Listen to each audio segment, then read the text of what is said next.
am li ghairihi minhu syirkun wa nasibun. Wahai Tuan Guru, apakah ini khusus buat Nabi Sallallahu Alaihi Wasallam? Apakah orang lain juga bisa syirkun wa nasibun, mendapat bagian, mendapat kenikmatan qurratu ain di dalam sholat? Kira-kira selain Nabi bisa nggak, dapat nggak bagian ketika sholat itu merasa nyaman, tenang, nikmat, damai, asik? Sampai-sampai satu riwayat Nabi kalau sholat malam itu satu rakaat 200 ayat. Al-Baqarah lewat, Ali Imran lewat, nggak mau berhenti karena yang asik, nikmat. Ini kalau pertanyaan di sini, orang Rawabuaya bisa nggak begitu? Kalau pertanyaan di sini. Nah, apakah orang lain bisa juga merasakan nikmat sholat seperti Nabi Sallallahu Alaihi Wasallam? Fa'ajaba, lalu dia menjawab, anna qurratal aini bisyuhudi ala qadril ma'rifati bil mashhuri. Kata Imam Dhahabi Sekandari, kenikmatan, kenyamanan, ketenangan, damai, asik dalam sholat itu sangat bergantung bagaimana hati kita syuhud kepada Allah, bagaimana makrifat kita kepada Allah, bagaimana tingginya tingkat kenalnya kita dengan Allah. Seukuran dalam tanda petik Allah yang kita paham, zat Allah yang kita paham. Jawaban si kedua, pertanyaannya, bisa nggak dilakukan sama orang lain? Jawabannya bukannya bisa atau tidak, tapi jawabannya urusan sholat nikmat itu tergantung bagaimana kadar makrifat seseorang terhadap Allah, bagaimana kadar syuhudnya orang kepada Allah. Berarti bisa, cuma masing-masing punya kualitas yang berbeda. Bapak Ibu begini misalnya, ketika tadi kita sholat Allahu Akbar, ya, itu kata Allahu Akbar yang ada di hati dan otak kita.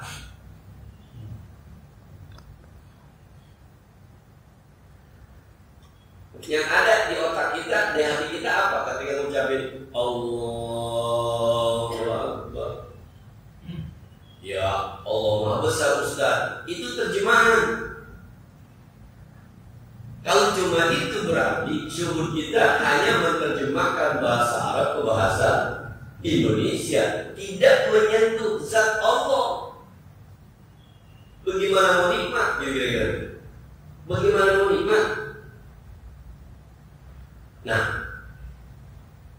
coba ini kalau Rasulullah Shallallahu Alaihi Wasallam pada Isra Mi'raj, ketika sholat itu disampaikan Rasul dari Isra Mi'raj, naik ke langit pertama, naik ke luar angkasa, melihat 2.500 miliar galaksi, satu galaksi ada 400 miliar bintang, berjalan di orbitnya, tidak ada yang saling bertabrakan. Melesat langit pertama, ketemu malaikat, ketemu Nabi Allah Adam, terus sampai ketemu Nabi Allah Musa langit ke-6, ketemu Nabi Allah Ibrahim langit ke-7, naik lagi ke Sidratul Muntaha, naik lagi ke Profil Akbar, lihat surga dan neraka, kemudian naik ke arasy Allah Subhanahu wa Ta'ala.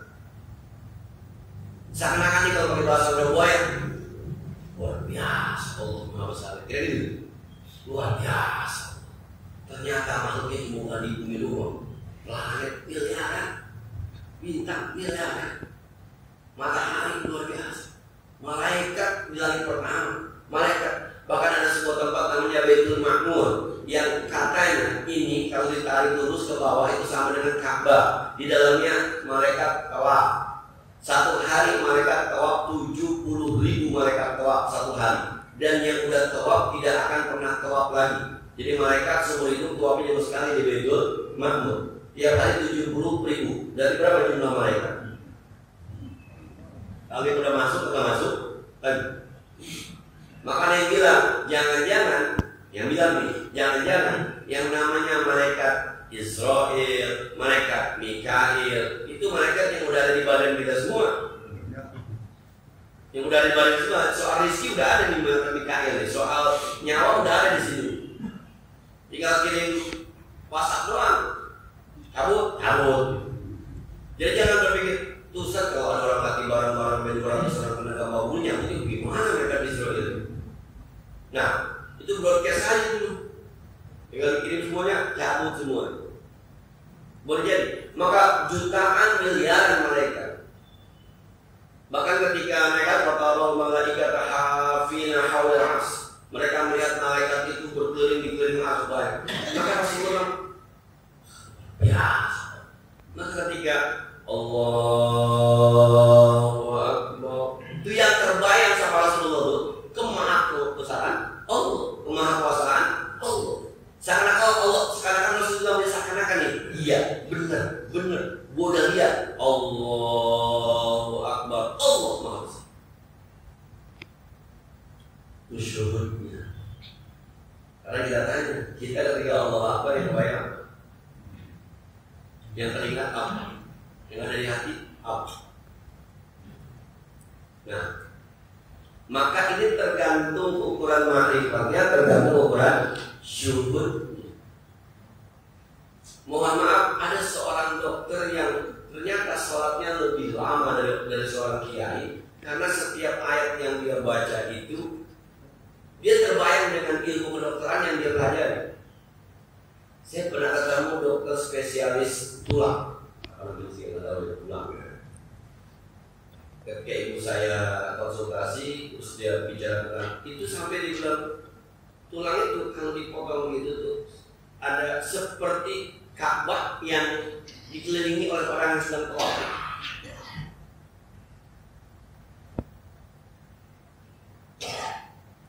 Sampai ada teman yang seorang dokter kalau baca surah Al-Qari'ah berhenti pada ayat yang memang kita nggak biasa berhenti di situ, walaupun itu ayat satu-satu dibaca.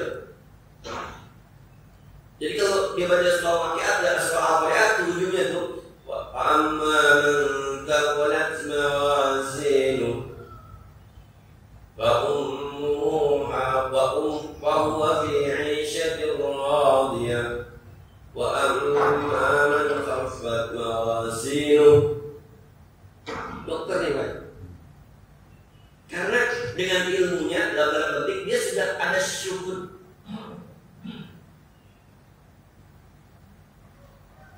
Ada juga orang ilmu astronomi yang membuat orang akhirnya ketika bicara tentang planet itu bisa syuhud. Subhanallah. Nah, jadi ini tergantung. Bisa nggak bisa gitu ya bahasa itu ya, ilmu Allah. Bisa. Orang merasakan nikmat, merasakan nyaman ketika sholat itu bisa.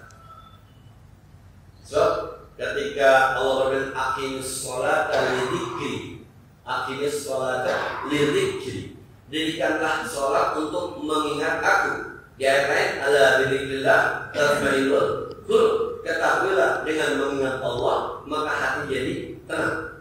Sholat adalah zikir, zikir bikin hati tenang. Maka orang salat mestinya hatinya tenang, nyaman, damai.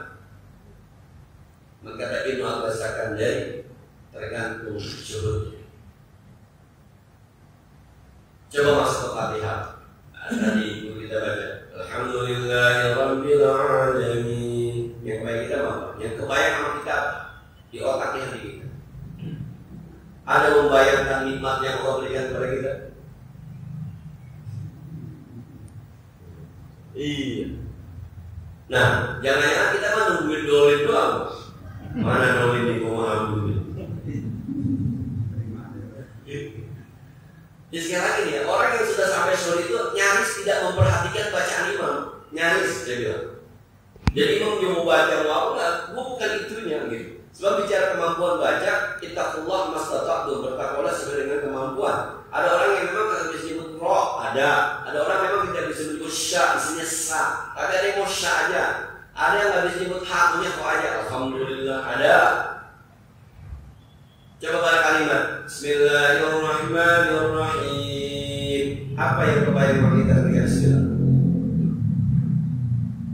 Ya pantas kalau saya dan kita semua, saya terutama belum bisa menyatakan bahwa sholat itu menjadi qurratu ain, nikmat. Kenapa? Semua bacaan yang kita baca dalam sholat hanya sebatas menggugurkan kewajiban. Inilah dalam bahasa agama, dalam bahasa tersebut dengan kita masih pada tahap syariat atau qariqah, belum meningkat ke bahasan hakikat apalagi ke makrifat. Sebab sholat kita masih bermain pada tataran syariat.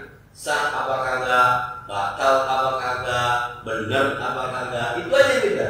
Dan perdebatan kita orang-orang syariat ya di situ adanya. Kurang pas itu. Kepanjangan itu. Dan ada disukun tuh. Nah, umumnya di masa sekarang. Mereka lagi berdirinya. Kita masih bermain di syariat. Sementara yang kita ajiin, pengarang kita ingin bukan mengajak, tapi merasakan bagaimana orang yang sudah paham makrifat. Nah, Rasulullah Shallallahu Alaihi Wasallam jangan dikata makrifat iblis. Kenapa jangan dikata makrifat? Sholat itu turun kepada Rasulullah. Hebatnya langsung menghadap Allah. Maka ayat Isra Mi'raj itu di tengahnya linuriyahu min ayatina. Kami sengaja ingin memperlihatkan tanda-tanda kekuasaan kami. Seakan-akan kalau bahasa Allah, mohon maaf ini, Muhammad, nggak usah sedih Khadijah meninggal, nggak usah sedih Abu Thalib meninggal. Kalau selama ini Anda ditolak Abu Thalib nyaman, Anda ditolak oleh Khadijah nyaman, sekarang Nabi meninggal. Sini, gua kasih tahu nih, gua Allah yang bakal backing lo. Nih, yuk naik ke atas, naik ke atas. Wah, ini sih jauh lebih dahsyat kata Abu Thalib dan Khadijah. Maka turun langsung Allahu Akbar, beres dari mana? Bagaimana bersyukur? Coba Bismillahirrahmanirrahim, dengan nama Allah yang Maha Pengasih lagi Maha Penyayang. Pernah nggak Bapak merasakan begitu Allah kasihnya sama kita, begitu Allah sayangnya sama kita? Apa yang udah dikasih sama Allah tanpa kita minta? Mata, hidung, telinga, kaki, tangan, usus, jantung, hati, perut, darah merah, darah putih, otak, triliunan sel di badan kita. Nggak pernah kita minta. Pernah kita bergetar ketika membaca Bismillahirrahmanirrahim. Allah Maha Pengasih, emang Allah Maha Penyayang. Buktinya sekarang gue bisa ngomong, kita suara pakai beli. Buktinya sekarang gue bisa dengar dengan telinga nggak pernah beli. Buktinya sekarang gue bisa ngunyah, ada yang tinggal benar benar. Bismillahirrahmanirrahim. Sampai ada sebuah riwayat yang saya pernah cerita dulu, saya bilang ada seorang yang makrifat yang luar biasa kepada Allah, nggak takut lapar dia, nggak takut haus dia, la khaufun 'alaihim wa la hum yahzanun. Nggak ada rasa takut, nggak ada rasa duka cita. Lapar di jalanan, ambil aja tanah, ambil aja pasir pinggir pantai. Bismillahirrahmanirrahim. Bacanya Bismillahirrahmanirrahim. Sebab dia tahu persis bahwa Allah Maha Pengasih. Apapun yang gua minta pasti dikasih. Yang gua kagak minta aja dikasih. Kenapa? Ar-Rahim, karena Allah Maha Penyayang. Gua hambanya pasti disayang. Ya Allah, jadikan pasir ini rasa nasi. Dimakan, orang lain melihatnya pasir, tapi rasa di mulutnya nasi. Bacanya cuma Bismillahirrahmanirrahim. Jangan diamali begitu. Saya nggak tanggung jawab itu omongannya. Di antara sahabat itu dulu ada yang ketika Nabi nggak ikut, kan ada ceritanya itu ketika mereka rombongan kelaparan di sebuah kampung, dia minta dijamu. Bahasa kita, saya minta dijamu, saya kelaparan. Satu kampung nggak ada yang mau jamu. Dah istirahat tuh sambil kelaparan. Tiba-tiba datang orang. Mohon maaf Bapak, ada yang bisa ngobatin nggak orang sakit? Kenapa? Itu anaknya kepala suku tersengat kalajengking, nggak ada yang bisa ngobatin. Akhirnya kata yang satu sahabat Nabi begini deh, kalau saya bisa ngobatin, kasih saya seekor kambing. Buat apa? Belum pernah makan gitu. Siap. Dan dijampe tuh sama sahabat Nabi. Pakai doang nyampenya. Allah Yusuf. Baik. Semua dapat kambing. Dipotong, dimakan. Ada satu yang kagak mau makan. Kenapa mau makan? Halal apa haram nih? Sebab lu jual ayat, beli kambing. Lu jual ayat, lu beli kambing. Yaudah deh, kita bawa ke Rasulullah. Sampai di Madinah, lapor. Ya Rasul, cerita begini. Kata Rasul sudah senyum. Ente tahu dari mana Fatihah bisa buat jemur? Ente jemur pakai Fatihah? Iya. Tahu dari mana? Nah, kan Ar-Rahman, Allah Maha Pengasih Maha Penyayang. Karena dari Al-Fatihah 50 kali. Fatihah memang dibaca buat apanya, mantap kan? Masih ada daging kambing yang ada sini bagi gua. Ini kan sahabat suruh dengan Fatihah. Dengan kata-kata Ar-Rahman, ini Rahim, Allah Maha Pengasih, Allah Maha Penyayang. Ini kalau orang sudah sampai tahapan ini, hidup gak usah khawatir, nggak usah. Orang adanya kita aja, efek dari Maha Pengasih, Maha Penyayang Allah. Kita lahirkan dari ibu kita sama bapak kita yang saling demen, yang saling suka, yang saling Rahman, saling Rahim dia suka. Maka nikah dia. Kata Nabi, kata Rasulullah dalam sebuah hadisnya, Rasul Allah itu punya 100 kasih sayang. 1 diturunkan ke bumi, 99 nanti buat di akhirat. Yang 1 diturunkan ke bumi itu menyebabkan binatang bisa sayang sama anaknya, orang tua bisa sayang sama anaknya, guru bisa sayang sama muridnya, murid bisa hormat sama gurunya. Sedunia itu baru 1 kasih sayang. Maka kalau ada seorang suami sayang sama istri itu efek dari rahmatullah, kasih sayang Allah. Maka ayatnya wa bi fadlihi wa bi rahmatihi fabidzalika falyafrahu. Karena karunia Allah, karena kasih sayang Allah, maka berbahagia. Kita lahir atas dasar kasih sayang Allah. Maka ketika Allah memproklamirkan zatnya, Bismillahirrahmanirrahim, aku ini Tuhan yang Maha Pengasih, Tuhan yang Maha Penyayang. Usaha. Ini kalau omongan orang muda marifat begini nih, kita anggapin kita sama syariat, nggak masuk di kita, nggak masuk. Jangan banyak lu jadi duit ibadah terkah, duit banyak. Yang penting berkah tuh. Kita yang dengerin, nggak sanggup. Maka saya kira tuh omongan ulama begini, nama yang penting ikhlas. Dikit ikhlas lebih baik daripada banyak tidak ikhlas. Itu levelnya ma'rifat. Yang terima levelnya syariat. Maka ngamalnya 2000 nggak bisa.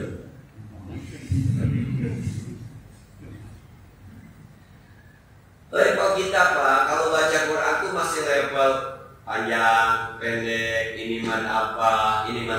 Itu level kita kalau baca Quran. Itu disebutkan nanti tingkatan syariat. Yang orang mau baca Quran yang udah ngurusin ini dulu nih, udah ngurusin ini nih, ngurusin dalamnya, isinya.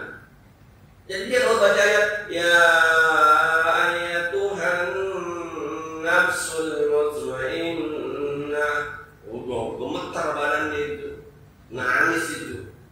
Gua termasuk yang itu ya, gitu. Kalau kita masih banyak, ya panjang balik kami, ya itu syariat tuh. Ya Tuhan, kepanjangan hanya itu syariat. Nah, kayak anak kecil Pak, kalau gitu kan 5 tambah 4 anak kecil. Cara gitu gimana? 5-nya di mulut, 4-nya di tangan, 5, 6, 7, 8. Bapak yang matematika udah marifat, 5 tambah 4 masih butuh ini nggak? Udah tempat 9, biasa. Anak kecil ketika ya saya termasuk. Ayo kita tempat makan, ayo saya tempatin Pak. 36 ditambah 2 berapa? Dia bilang 38. Kok cepet sih hitungnya? Nah iya, sebab yang nanya orang syariat Pak. Yang ditanya orang marifat, 32 gimana dia kenal berdua. Kita udah nggak begitu lagi. Nah dalam sholat itu begitu juga. Kita masih levelnya syariat. Bukan berarti bapak-bapak begini, udah besok gua naik tingkat ke hakikat. Enggak begitu, enggak. Ini dijalani dengan syariat, ini dijalani dengan baik. Ikuti wudhu yang baik bagaimana, pakaian sholat yang baik bagaimana, bacaan sholat yang baik. Tadi umat kajian pelajari dengan baik. Nanti lama-lama dengan sendirinya kalau emang sudah pantas, Allah yang mantesin, naik dia pada level hakikat dengan sendirinya.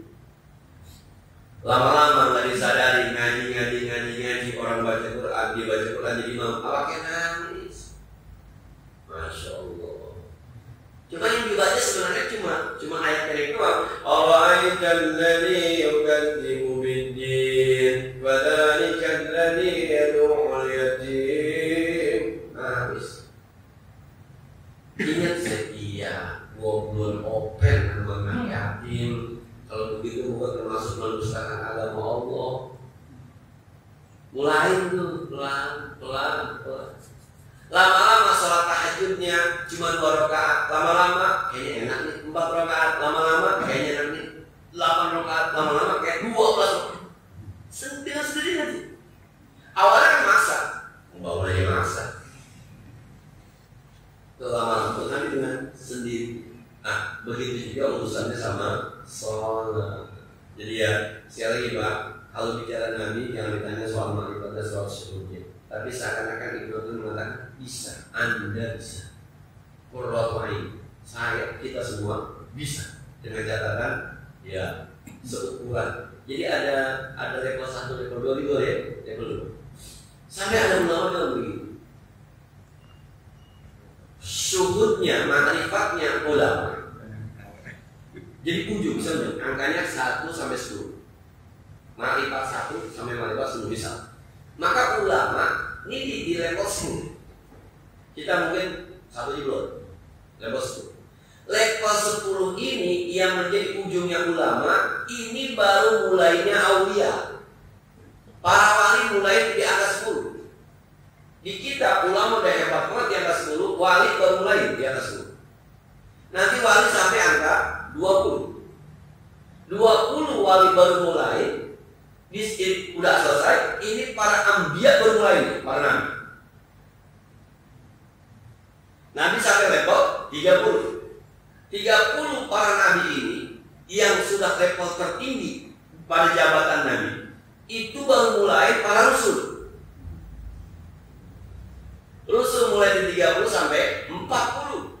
40 ini itu terakhir ujung makrifat para rasul. Tapi baru tingkat awal Nabi Muhammad SAW. Dari sini ke atas pun dari Imam. Nah, jadi jangan bawa lagu kayak Nabi ya. Jangan bawa lagu kayak Nabi. Dulu ada orang begitu. Saya masih kecil Pak, memang masih kecil dulu saya baca.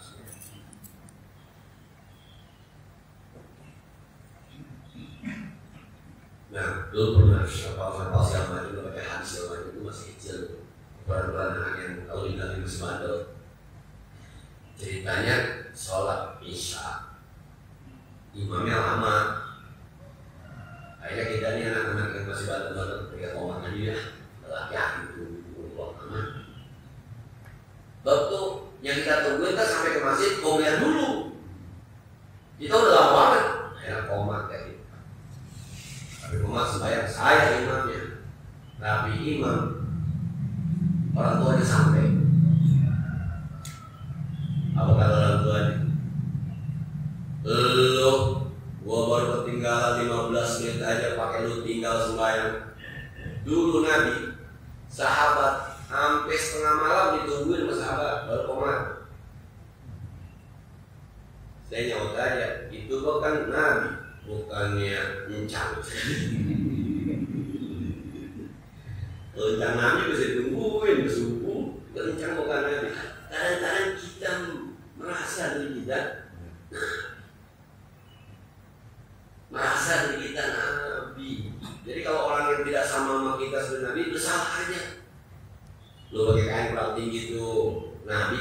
yang segini. Seakan-akan itu menipu teman Nabi. Lain-lain akhirnya salah. Padahal ketika Nabi bilang begini, alaikum wa iyyakum wa isbal izar. Hati-hati kamu sama ngelengserin kain. Fa inna isbal izar minal makhirah. Sebab nurunin kain itu termasuk sombong. Abu Bakar As-Siddiq bilang gini, ya Rasul, saya nggak bisa. Sebab mohon maaf, kaki Abu Bakar As-Siddiq itu tinggi sebelah posisi. Jadi yang satu pasti ke sama kaya. Kata Rasulullah, ente mah nggak termasuk yang sombong. Tuh, ente mah nggak termasuk yang sombong. Ini buat yang sombong. Yang saya khawatir justru kita yang tinggi jadi sombong hatinya. Yang kita khawatir bahwa kita mengikuti sunnah Nabi sesuai yang kita pahami, ya silakan. Tapi jangan nilai orang lain. Sebab orang lain juga jangan-jangan bidalin. Udah deh. Sekali lagi ya. Jadi kita semua bisa sholat qurratu ain selama kita bisa ukuran sujudnya yang berbeda-beda. Makanya satu masjid mungkin ketika sebagai sujud tadi nyamannya berbeda. Beda-beda. Kalau disurvei secara jujur ditanya nyaman kan sebagai sujud? Ada yang nyaman karena imamnya, ada. Ada yang nyaman karena bacaannya, ada. Ada yang nyaman karena cepatnya, ada. Nah, kalau kita baca la uqsimu bi yaumil qiyamah, ada yang larang amat iman. Nah, ini. Nah, itu bagaimana mau kurang baik kalau baru la uqsimu bi yaumil qiyamah aja udah ngeper. Wah, jadi tergantung syukurnya. Maka tinggal kita ukur ya, mau sampai di mana ya. Kalau saya bilang saya memang masih lebih banyak atau lebih kepada masih urusan syariat. Barangkali nanti kalau Allah kehendaki kita dan bapak-bapak ibu saudara semuanya, mungkin suatu saat akan cuek apa yang namanya syariat. Tanpa harus diminta, tanpa harus disuruh. Akhirnya bisa memaafkan dengan sendiri. Ya, ketika ada orang baca Quran, qori yang salah dia tahu itu salah. Nah, pernah qori nikah baca la ayatil lil alim di surah An-Nur itu ada ayatnya lil alim. Qori baca la ayatil lil alim. Saya ngelihat penghulu awas minggu saya begitu dong. Keren juga kau. Karena yang dekat sama Qori kau saya cuma hadir doang. Ketika dibaca lil alim harusnya lil alim. Saya lihat kau hanya selimut nonton. Udah, luar biasa. Nah, kalau kita masih kagak betah banget alimin bukan alamin gitu. Itu bermain bukan salah. Itu bermain pada level syariat. Yang ketika kalau ketika Al-Quran dibaca itu ayatnya suruh benerin suruh renungin. Wa idza quri'al Qur'anu fastami'u lahu wa ansitu. Kalau dibaca Al-Quran dengerin, perhatiin, bukan suruh benerin. Nah, dengerin ayatnya, kemudian baru satu saya ketemu Qori ketika baca Quran nikah bahwa ayat berbakti kepada orang tua. Saya bilang kepikiran aja itu Qori. Jadi dia baca ayat yang wala taqul lahuma uff wala tanharhuma wa qul lahuma qawlan karima. Jadi dari wa qala rabbuka alla ta'budu illa iyyahu wa bil walidaini ihsana. Qori lagi akan nikah baca. Ini Qorinya dari TV. Jadi ketika dia baca itu kepikiran bahwa dulu nikah nih jangan lupa berbakti kepada dua orang. Tapi kan ada juga orang-orang yang ketika Qori baca hanya lagunya aja bayatin sobah. Wah ini kasus dengan prosedur nih tiba-tiba itu syariat. Rata kita masih di situ. Maka kalau sampai saya bilang kalau sebaiknya kalau khusus ya iya kan. Sebab Bismillahirrahmanirrahim sama kita, Alhamdulillahirrahmanirrahim sama kita, Ar-Rahmanirrahim sama kita, di hati kita, di otak kita belum muncul tuh. Makanya tadi tafsir itu penting juga tuh. Kalau dibaca ihdinas siratal mustaqim, tunjukkan kami jalan yang lurus. Siratal ladzina an'amta 'alaihim, jalan yang kau beri nikmat. Jalan mana nih? Ghairil maghdub, bukan jalan yang engkau laknat, yang engkau murkai. Waladdallin, bukan jalan orang yang sesat. Tiga nih, an'amta 'alaihim, ghairil maghdub, waladdallin. Ya Allah, tunjukkan saya jalan yang lurus, jalan yang an'amta 'alaihim, jalan orang yang pernah kau beri nikmat. Ghairil maghdub, tapi jangan jalan orang yang pernah engkau azab. Waladdallin, bukan juga jalan orang yang sesat. Siapa nih? Maka kata ulama, itu di Fatihah ditafsirkan di surah Al-Baqarah. Pertama disebut dengan surah Al-Baqarah siapa? Hudan lil muttaqin. Itu di Baqarah. Dzalikal kitabul la raiba fihi hudan lil muttaqin. An'amta 'alaihim adalah lil muttaqin. Sekarang ya Allah, tunjukkan kami jalan yang lurus, jalan orang yang bertakwa. Oke, ghairil maghdub, jalan yang orang yang pernah kamu azab. Siapa ini? Yang disebut nama Al-Quran di surah Al-Baqarah kedua siapa? Innal ladzina kafaru sawa'un 'alaihim a anzartahum am lam tunzirhum la yu'minun. Siapa itu? Orang kafir. Maka sekarang bilang, ya Allah, tunjukkan saya jalan orang bertakwa, jangan jalan orang kafir. Waladdallin. Siapa yang disebut tuh? Habis itu munafik. Wa minan nasi man yaqulu amanna billahi wa bil yawmil akhir wa ma hum bimu'minin. Di antara manusia ada yang munafik, mulutnya beriman, hatinya tidak beriman. Dhalin, sesat, itu munafik. Udah di dalam Islam masih sesat aja. Maka ketika membaca siratal ladzina an'amta 'alaihim, ya Allah, tunjukkan kami jalan-jalan orang yang bertakwa. Ghairil maghdubi 'alaihim, bukan jalan orang kafir ya Allah. Waladdallin, juga bukan jalan orang yang munafik ya Allah. Amin. Terima doa kami ya Allah. Masih jauh dari kata setia. Masih jauh, kita punya dolim, amin ya. Jadi ya, barangkali kita urus saja lah. Kalau memang belum sadar, barangkali masih kurang, entah terjemahnya, entah tafsirannya, entah maksudnya. Saya kira ini ya barangkali tentang Qur'an ini. Insyaallah di belakang masih panjang bagaimana kita melihat ma'rifatnya Rasulullah SAW. Luar biasa, barangkali ada pertanyaan dari atau yang ini dipersilakan.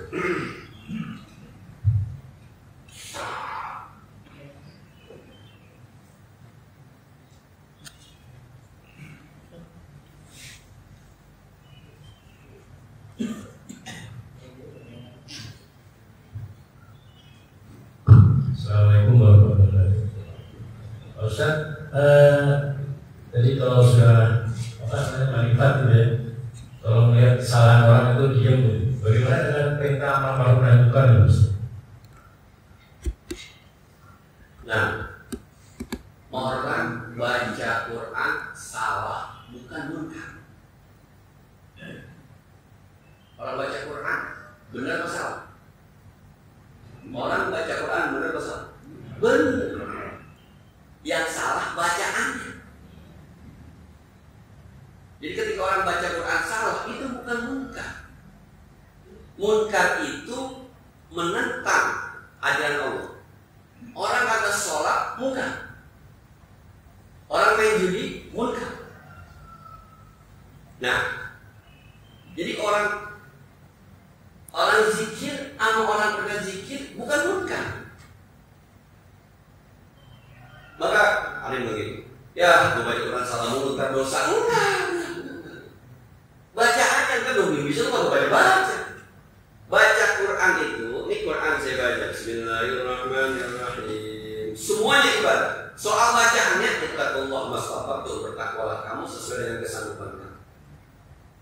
Bertakwalah kamu sesuai dengan kesanggupan.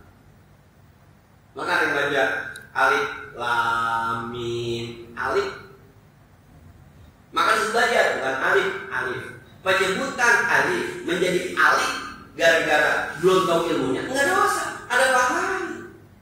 Itu bukan munkar. Nah, imam baca salah, itu munkar bukan. Jadi kalimat munkar itu jangan justru yang namanya munkar itu yang melanggar perintah Allah. Saya lupa namanya Usama bin Zaid yang ada ketika dia membunuh orang itu dengan la ilaha illallah Muhammadur Rasul. Atau aja dibunuh. Cerita Nabi kata itu salah.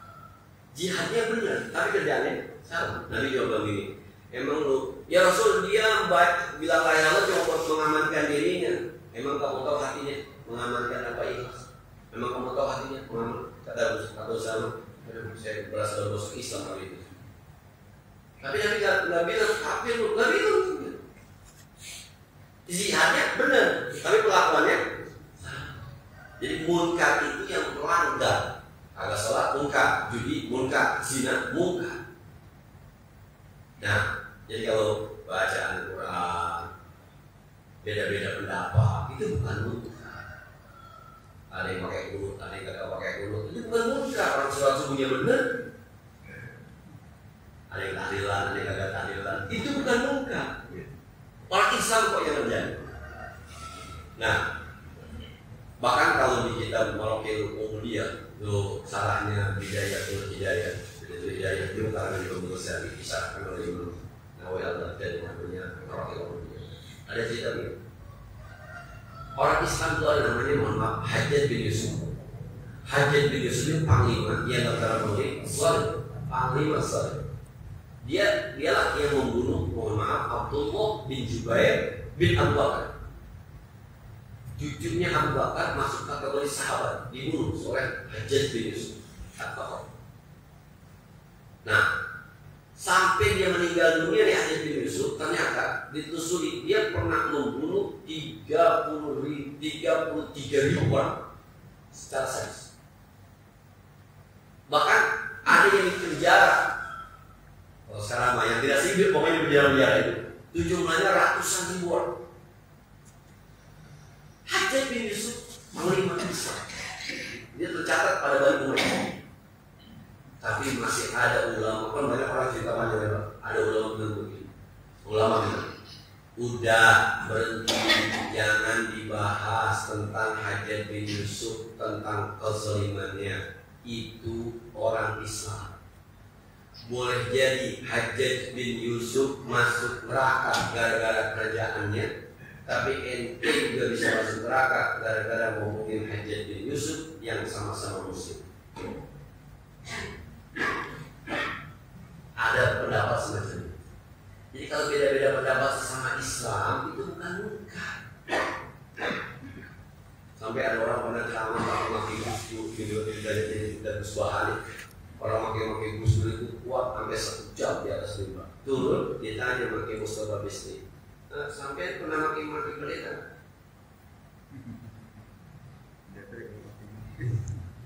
Sampai pernah nggak maki pendeta? Enggak. Kok sama pendeta enggak maki-maki, sama Gus Dur yang saudara maki-maki?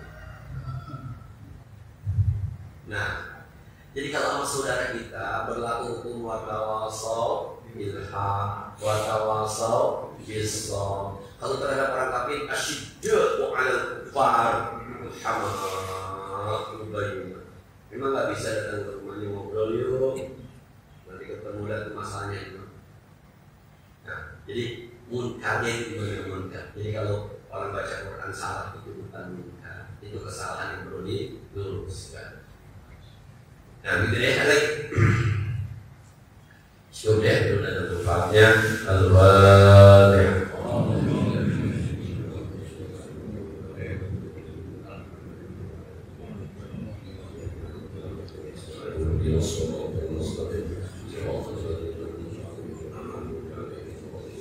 اللهم صل وسلم وبارك على سيدنا محمد وعلى ال سيدنا محمد اللهم انفعنا بما علمتنا وزدنا علما اللهم ارزقنا حبك وحب من يطيعك وعندك يا الله menurunkan rasa cinta kami kepadamu, rasa cinta orang-orang yang cinta bermata di sisimu. Allahumma ma'azakana mimma nuhibbu waj'alhu quwwatan lana fima tuhibbu ya Allah. Kami kau berikan kepada kami dan kami suka ya Allah. Berikan itu kekuatan untuk mampu mencintai. Rabbana hab lana min ladunka rahmah innaka antal wahhab. Sallallahu alaihi wasallam Muhammadin wa ala alihi wasallam. Alhamdulillahi rabbil alamin. Assalamualaikum warahmatullahi wabarakatuh.